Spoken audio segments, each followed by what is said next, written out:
여러분 반갑습니다. 이틀 후면 설이 돌아옵니다.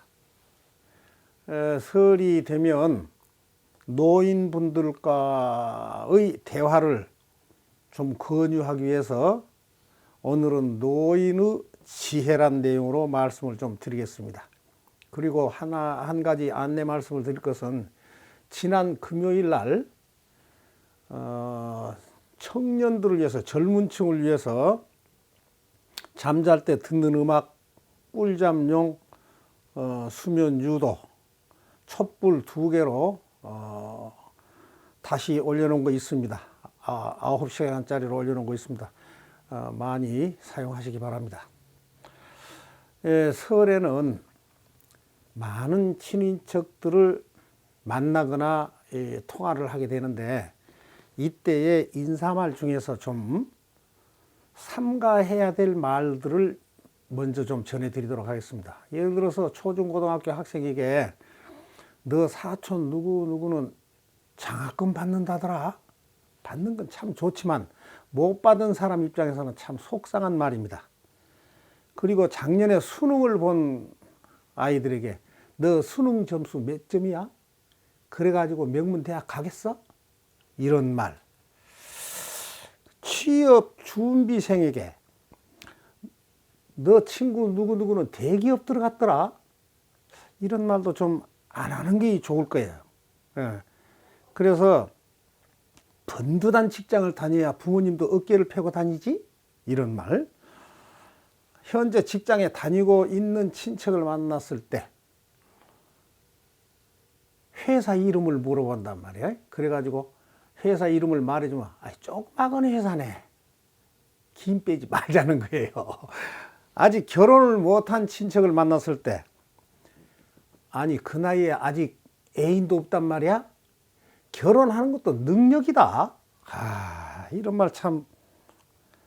그 다음에 신혼부부에게 너희들은 애도 안 갖니? 무슨 문제가 있는 것 아니야? 또 좀 비만인, 살이 좀 찐 친척을 만났을 때 너는 아무것도 하지 않으면서 그렇게 먹어대니 살이 안 찌겠나? 먹는 것 좀 줄여라. 깡마른 친척을 만났을 때 비실비실하지 말고 너도 살 좀 찌어라. 그게 뭐냐? 이런 말은 안 하신 게 좋을 것 같아요.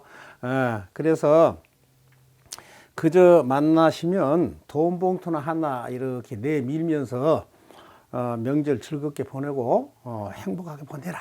그냥 이 정도만 간단히 해 주신 게 좋을 것 같습니다. 우리는 부귀, 빈천과 성공과 실패, 그리고 얻고 이름을 논하지 말아야 합니다. 심신을 다해서 스스로를 성장시켜 가면서, 그러면서도 남에게 이롭게 하면서 살아가야 됩니다.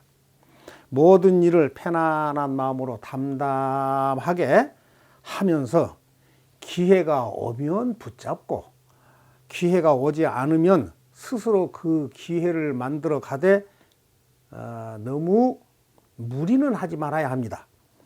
삶에서 굴곡이 많이 있는 것은 그것이 모두 성장의 밑거름이 됩니다.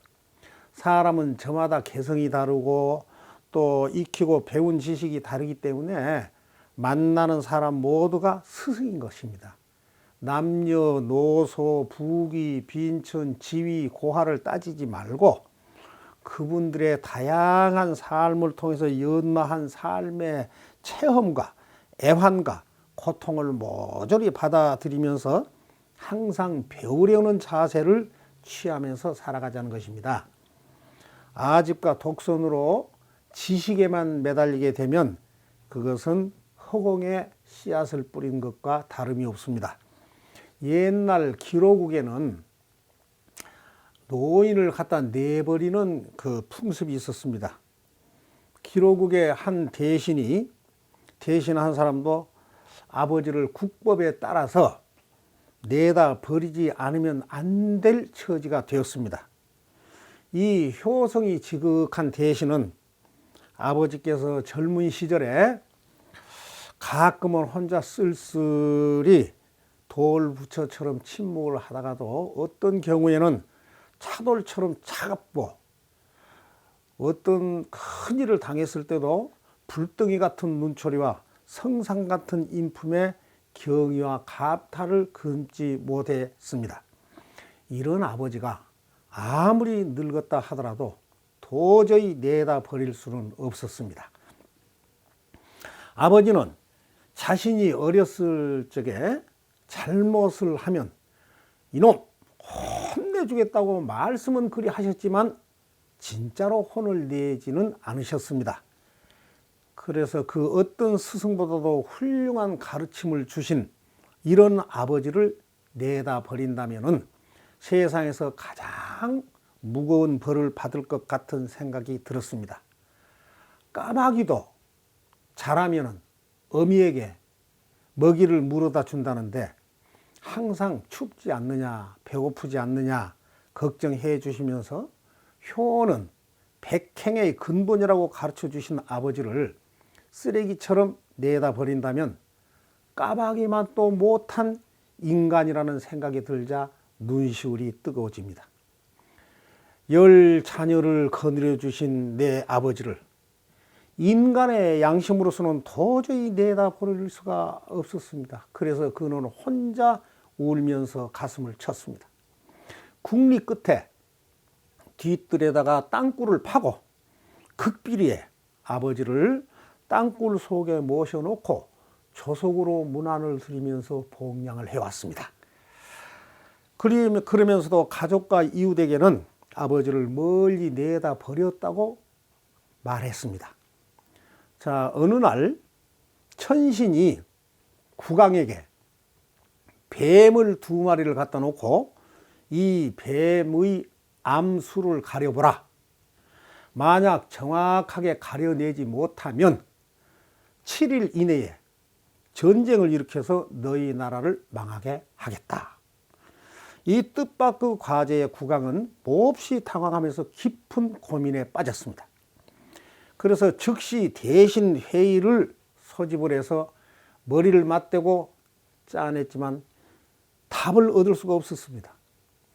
그래서 다급해진 왕은 뱀의 암수를 식별해 주는 사람에게 후한 상금을 내리겠나라 하고 방을 붙였습니다. 이 효자 대신은 저녁에 집에 오자마자 조용히 아무도 몰래 땅굴 속에 모셔둔 아버지를 찾아가서 나라의 위급한 사정을 말씀을 드리고 조언을 구했습니다. 아버지께서는 뜻밖에도 야, 그건 아주 간단한 문제야. 바닥에다가 부드러운 천을 깔아놓고 그 위에 뱀을 올려놔 봐라. 거칠게 구는 놈이 순놈이고 얌전히 가만히 있는 놈이 암놈이다. 대신은 즉시 궁궐로 가서 왕에게 보고를 드리고 그대로 실험을 해본 결과 간단하게 암수를 가릴 수가 있었습니다. 국왕은 매우 기뻐하면서 약속대로 관직과 복록을 내렸습니다. 그랬더니 천신께서 2번째 또 왕에게 문제를 하나 더 줍니다. 이번에는 흰 코끼리, 덩치가 산만한 큰 코끼리를 몰고 와서 이 코끼리의 무게가 얼마인가 알아내라. 이걸 어떻게 달아볼 겁니까?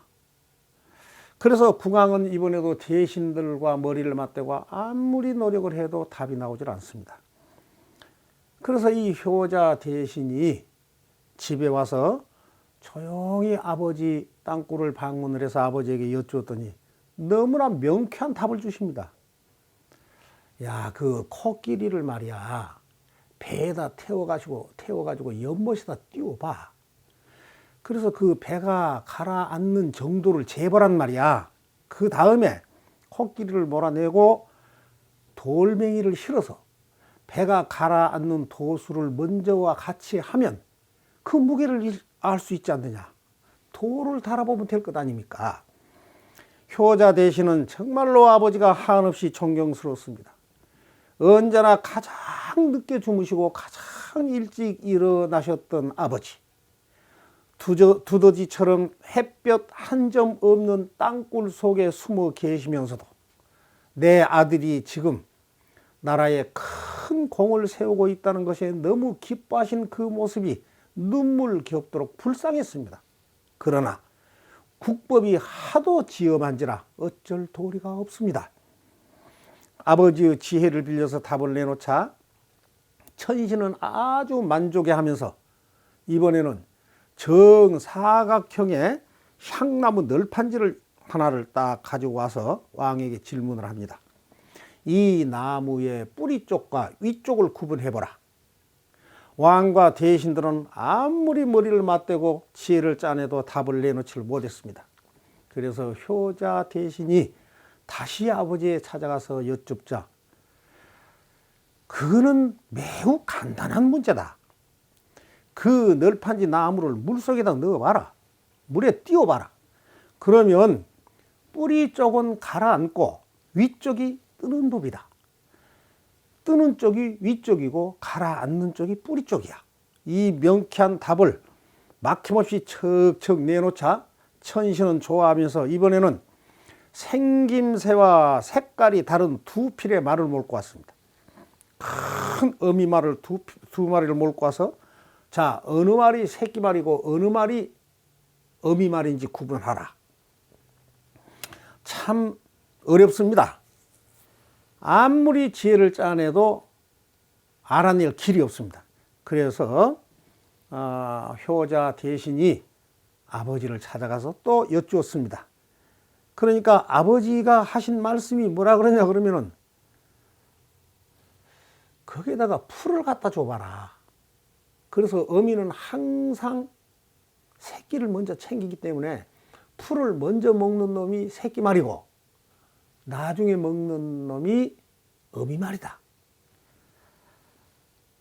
자, 천신이 이렇게 왕에게 내린 질문은 모두 다 쓸모없다고 내다 버려야 했던 늙은 아버지에게서 나온 것입니다. 천신은 매우 기뻐하면서 왕에게 많은 보물을 내리고 외적 침입이 없도록 국토를 보호해 줄 것을 약속을 했습니다. 왕은 아주 흡족해하면서 그 대신에게 큰 상을 내리고 자네는 어찌 그리 현명한가? 국가에 존폐가 달려있는 중대 기로에서 자네가 아니었다면 큰일 날 뻔했지 않은가? 그대의 지혜로 인해서 나라가 평온을 되찾았고 엄청난 양의 보물까지 하사를 받았노라. 뿐만 아니라 외적 침입이 없도록 서약까지 받았느니라. 이제는 국가의 재정까지 튼튼해졌는데 이게 모두 자네의 공이니라. 자네의 공이 너무 컸느니라. 왕의 이러한 칭찬에 황공해하면서 대신이 아뢰었습니다. 마마, 지금까지의 모든 해답은 신의 지혜가 아니옵니다. 대왕 마마께서 자비를 내려주신다면 자초지종을 말씀드리겠나이다. 그래, 말해보거라. 자네에게 죽을 죄가 있다 하더라도 불문에 붙일 터인 즉 주저없이 말해보라. 마마, 신에게는 늙은 아버지가 계시온데 차마 내다 버릴 수가 없어서 가족 몰래 집 뒤에 땅굴을 파고 은밀히 거처를 만들어서 지금까지 아버지를 복양해오고 있나이다. 준엄한 국법을 어긴 이 죄인을 죽여주시옵소서. 신의 해답은 모두 저희 아버님의 지혜였습니다. 마마, 그리고 앞으로는 노인 복양을 윤허하여 주시옵소서. 그러자 왕은 흔쾌히 승낙을 했습니다. 그리고 그 아버지를 왕사로 모셨습니다. 여러분, 노인을 어르신이라 그러죠. 나이 많으신 분을 어르신 그럽니다. 그 어르신의 뜻이 뭡니까? 어린 신입니다. 노인들은 비록 학식은 부족하더라도 경험은 풍부하신 분들이고 청년들처럼 저돌성은 없지만 신중하시면서 본 것도 많고 아는 것도 많은 분들입니다. 그래서 노인의 말씀에 귀를 기울여 보십시오. 원로들의 말씀에 귀를 기울여 보십시오. 어른 말을 들으면 자다가 떡을 얻어먹는다는 건 옛날 말이고, 요즘은 자다가 합격 통지서를 받고 로또 당첨 소식을 듣는답니다. 그분들은 인간 심리를 꿰뚫고 있고 세태 변화의 법칙을 투시하신 어린 신들입니다. 잘 모시면서 어른들의 경험과 지혜를 빌려 쓰도록 합시다. 명절에 노인분들을 만나면 그분들 말씀에 귀를 기울이고 그분들의 지혜를 배워가도록 합시다. 오늘은 설을 이틀 앞두고 늙은이의 지혜란 내용으로 말씀을 드렸습니다. 오늘 또 저의 설법을 들어주시는 시청자 여러분들이 계셔서 저는 한없이 행복합니다. 설의 복 많이 받으시고 1년 내내 건강하시고 행복하십시오. 더욱 건강한 얼굴로 다음 주 화요일 07시에 다시 뵙기를 희망합니다. 감사합니다. 이만 하면 됐다. 뭘 더 바라겠느냐. 헐!